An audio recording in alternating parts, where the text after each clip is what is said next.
Inselmulkom u nilqawkom għal programm ieħor rajt dan l-aħħar li llum se jlaqgħana ma' Becky Dugo. Becky hija kittieba attiva ħafna fix-xena lokali. F'Ottubru tal-2014 hija ppubblikat The Blonde Formula ma' Horizons Publishers li hija traduzzjoni għall-Ingliż ta' La matematika delle bionde ta' Federica Brunini.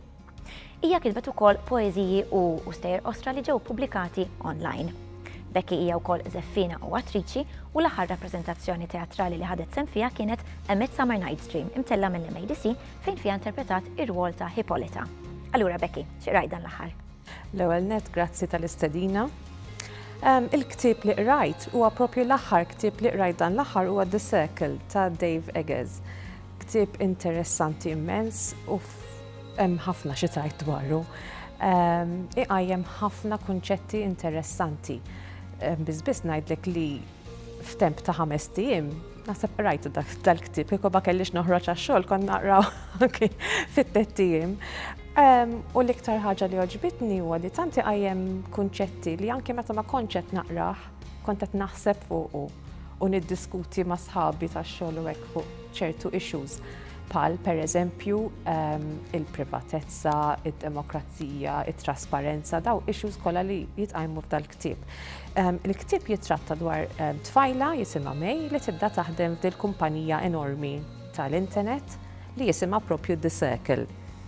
U tinduna li qisu dil-kumpanija hija bbażata fuq Google, Facebook, Twitter, imma kollox ġo kumpanija waħda. It-teknoloġija li tissemma ġa narawha fil-ħajja ta' kuljum, il-ħajja soċjali tal-lum.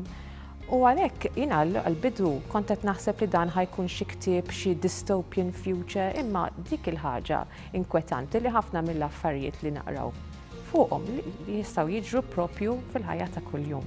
Dan il-ktieb jiddeskrivi l-effetti tal-midja soċjali fuq ħajjitna. Tgħidilna ftit uħud minn dawn l-effetti kif deskritti fil-ktieb? Mela le, pereżempju waħda mill-kunċetti hija, pereżempju jgħidlek privacy is theft. Li żżomm xi ħaġa sigrita privata għalik, issa qed tkun egoist ħafna mas-soċjetà. Xiġifieri inti toħroġ pereżempju timxi fil-kampanja u ma taqsamx din l-esperjenza man-nies li qegħdin fil-feed tiegħek online, mal-followers tiegħek. Fil-fatt fil-episodju fej il-protagonista toħroġ fuq il-kajak u ma tapplowdjax videos xejn u jissu jakkużawha li tkun egoista ħafna. Hemm enfasi enormi fuq it-trasparenza. Dil-kumpanija tivvinta kamera żgħar li qegħduhom kullimkien li jirrekordjaw kollox u saħansitra mbagħad il-bnedmin jibdew jilbsuhom biex anke huma jkunu trasparenti. Isek jekk inti tirrifjuta li tkun trasparenti isek għandek x'taħbi. Hemm xi episodju partikolari li laqtek li mod partikolari li beżżak forsi? Iva, hemm episodju interessanti, pereżempju wkoll waħda mill-programs li kienu qed jaħdmu fuqha. Fuq it-tfal li pereżempju jmorru li jebu kidnapping u hekk.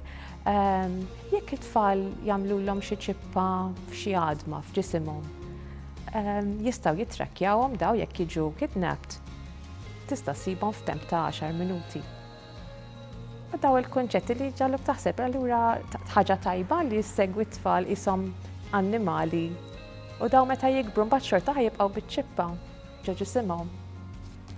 U l-karattru prinċipali kif tispiċċa? Il-karattru prinċipali tibda bħala naiv, innoċenti taħseb li dax-xogħol tagħha huwa l-aktar xogħol fenomenali, imma xorta tkun persuna private ħafna u ma tantx titħallat man-nies. Il-kumpanija tinduna u tipprova ġġela tkun iktar soċjevoli sakemm di issir isa manija għal-likes, ġiet issir iktar popolari, fakkarni f'ħafna episodji ta' Black Mirror ma nafx din ħaġa li trid tkun popolari, it becomes a mania.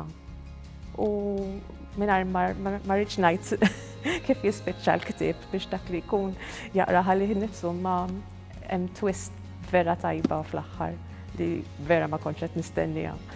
Grazzi ħafna, interessanti ħafna, ċerta li ħafna mit-telespettaturi ħajmor ifittxuh dan il-ktieb. Grazzi ħafna Bekki, nirringrazzjaw lilkom tal-li segwejtuna, narawkom il-ġimgħa d-dieħla fl-istess ħin u sadattant aqraw imqar nitfa' kuljum.